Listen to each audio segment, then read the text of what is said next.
In a competitive world, average won't cut it. The Success Launch Point shows you how to stand out, deliver massive value, and rise above the crowd. With on-demand courses, expert coaching, and a community focused on growth, you'll accelerate your career and your paycheck. It's time to level up. Check out modernobserver.com/launchpoint.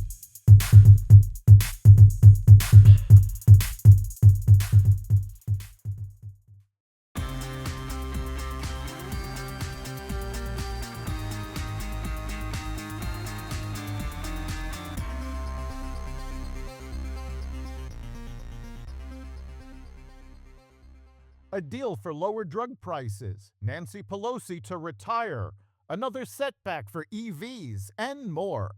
Welcome to the Raw Naked Truth. I'm your host, Eric Lopkin, and here's the news you need to know.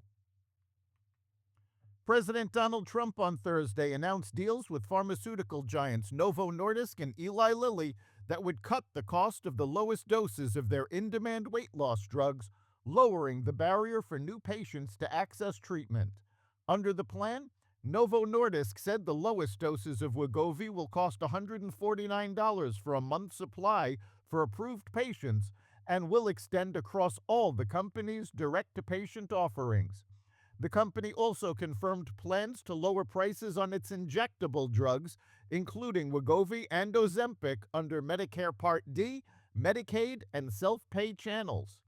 Novo Nordisk said it is reviewing its U.S. self-pay pricing and expects to announce updated offers for Wegovy and Ozempic in the coming weeks.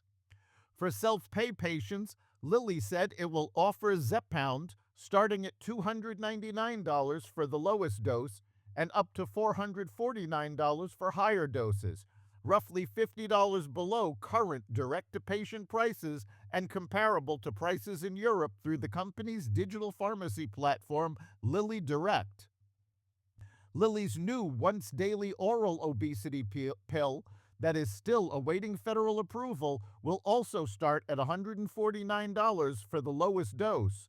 Medicare beneficiaries will pay no more than $50 per month for both weight loss drugs. Additional drugs will be added to Lilly Direct at 50% to 60% off current list prices.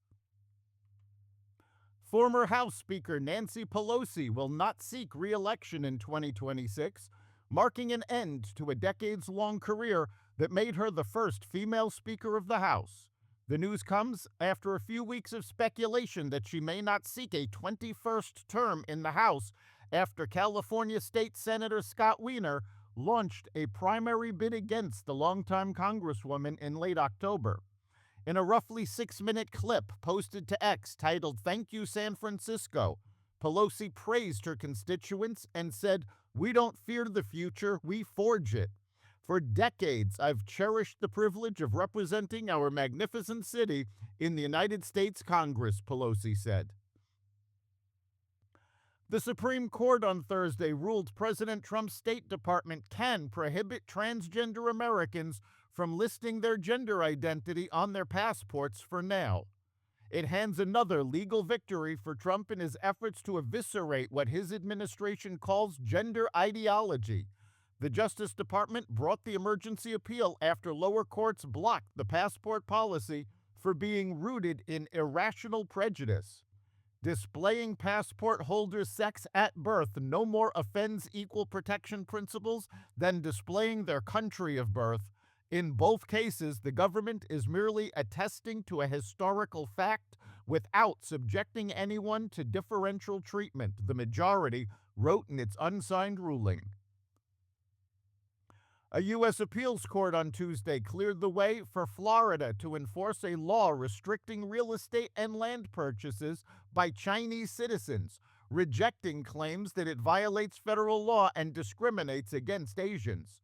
The 2-1 ruling by the Atlanta-based 11th U.S. Circuit Court of Appeals could encourage other states to adopt so-called alien land laws, which were once common but fell out of favor a century ago.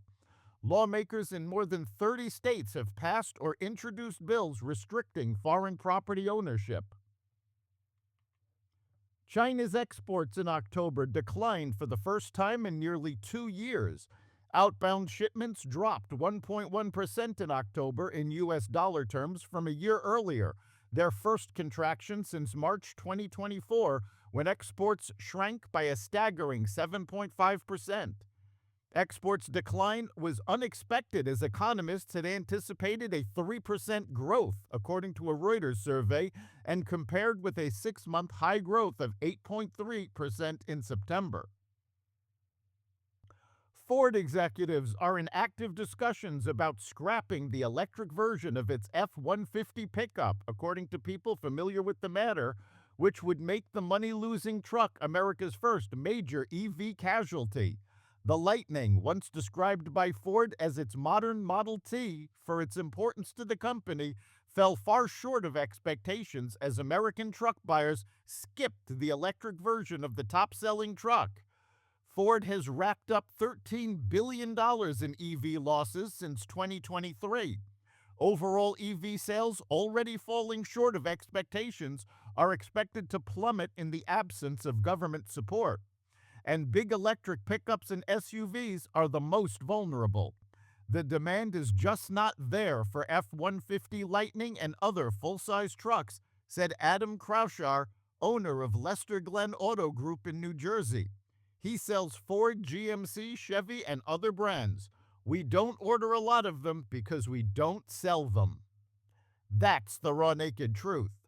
You can catch every episode of the Raw Naked Truth Daily News Brief, as well as our sister podcast, Carnivore Radio, with news analysis and commentary, and the rest of the Exvadio podcast network at exvadio.com, the Apple Podcast app, YouTube, Rumble, Spotify, iHeartRadio, Audible, Amazon Music, and other platforms that respect freedom of speech.